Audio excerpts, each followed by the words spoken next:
asked to come, and I'm not really good at formally speaking about these things because I've been studying LGBT things for the last, like 6 years, so that's my expertise. But if there's any questions you have about Japan, about Hiroshima, the peace part, or Nagasaki, anything like that, I will be sort of sitting around for a little bit.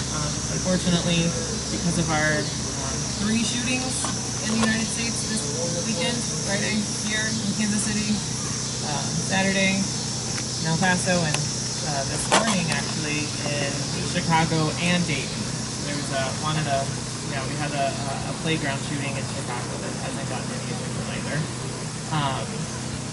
Our first responders take in all of that trauma when they respond to those scenes, and they see the horror, and so what happens after that is they need someone to talk to that understands their role as a first responder, and given all of those things, I decided to step up tonight, so I won't be here for very long, but I hope to engage in at least a small conversation with each and every one of you. Thank you for having me. I appreciate it. Thank you so much. So if you would like to ask questions, hold up your hand. Or if you would like to meet Inoru individually, like one-on-one. But Inoru, Fukushima is just an incredible disaster. How far away is that from Nagasaki, and how are the Japanese people, how is the international community handling that tragedy? Fukushima is in the main island Honshu and Tohoku region, so it's really far. Actually, from Hiroshima and Nagasaki, I would say about, you're on a train, it's probably going to take you about 12 hours on a train to get there. But it's an interesting situation. Obviously, the moment that we realized that there was radiation leaking out, and everyone was sort of banned until they got that sort of way.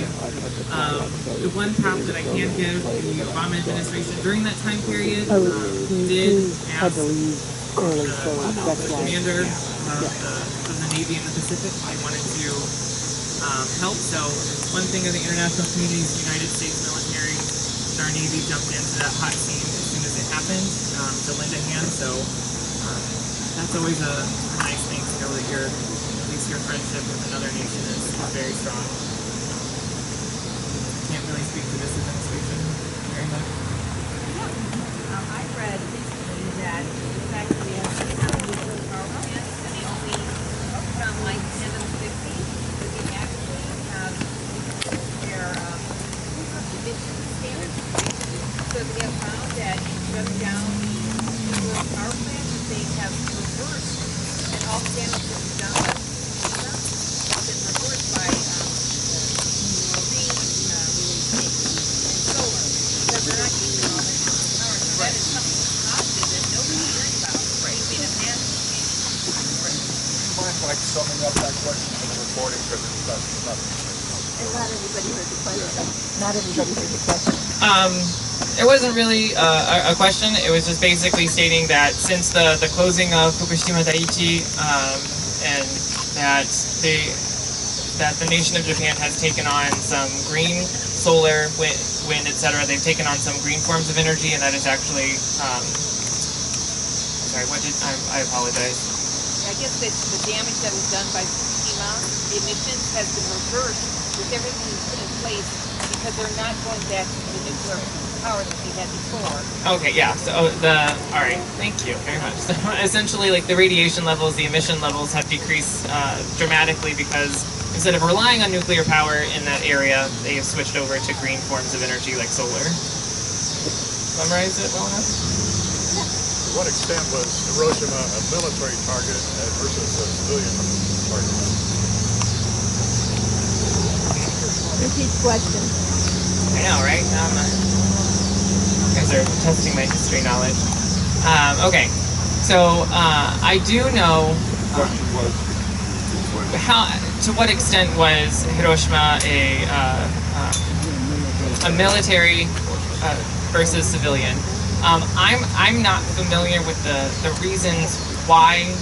I do know that Hiroshima during that time period as well as Nagasaki, not necessarily directly on Nagasaki, but there is an island off of Nagasaki called Kunkanjima, and it was an island that essentially, that's where they harvested coal. So to some extent, it was basically to can't really speak to the United States administration. I think nuclear power should be used by anybody. But the only thing I can tell you based off of being there on the ground was that the United States did make a conscious decision not to strike Kyoto because of all the historical culture. That's really all I have for you on that front.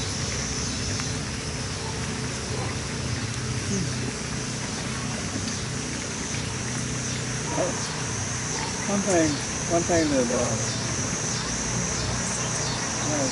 I have a question in my head. Years now since 9/11. Since 9/11, this thing, first responder, has been very popular. And a lot of sympathy for first responders. I'm a Vietnam veteran. And I also worked in the Cold War industry. I worked for nuclear weapons plants. We were first responders. When the nuclear weapons buildup, that's when we ramped up in the 60s in the Cold War. And being a first responder to war in Vietnam, no one had any sympathy for first responders. And that has weighed on me for quite a bit. Is there any attention from agencies and people like you to let people understand that this is a wake-up call?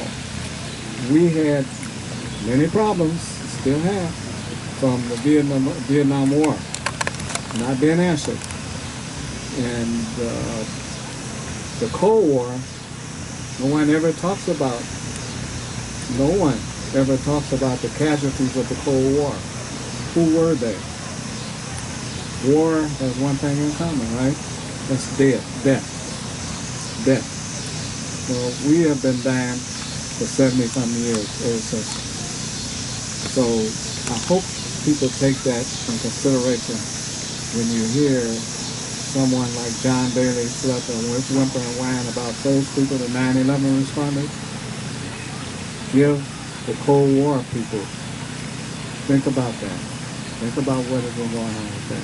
I hope that, when you do your work, let people recognize who everyone is and first responders.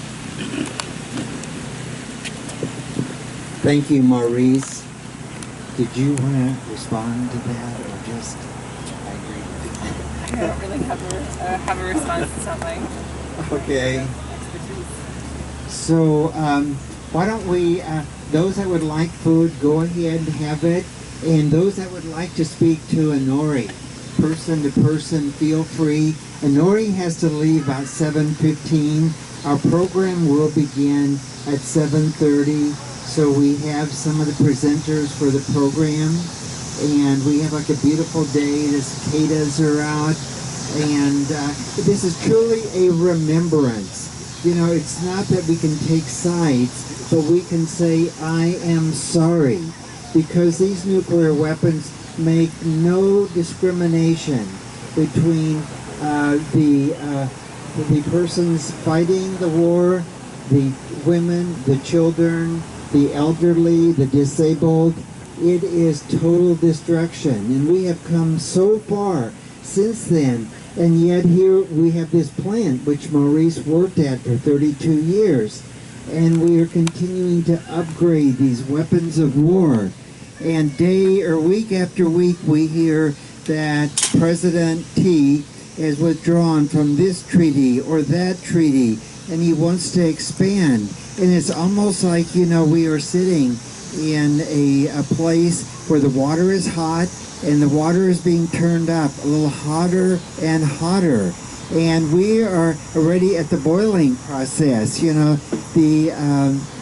The scientists have done the evaluation. We are maybe 2 minutes from midnight. We used to be 15 minutes from midnight, and when the Soviet Union disintegrated, that we thought well, this will be aid, but no, the arms race is going, and it is depleting the vital resources that we need for those that are traumatized, those that respond to the traumatized persons. It should go to health care, mental health, for better education, all those things. But anyway, have some food. We will start again at 7:30, and greet Inori personally. So thank you.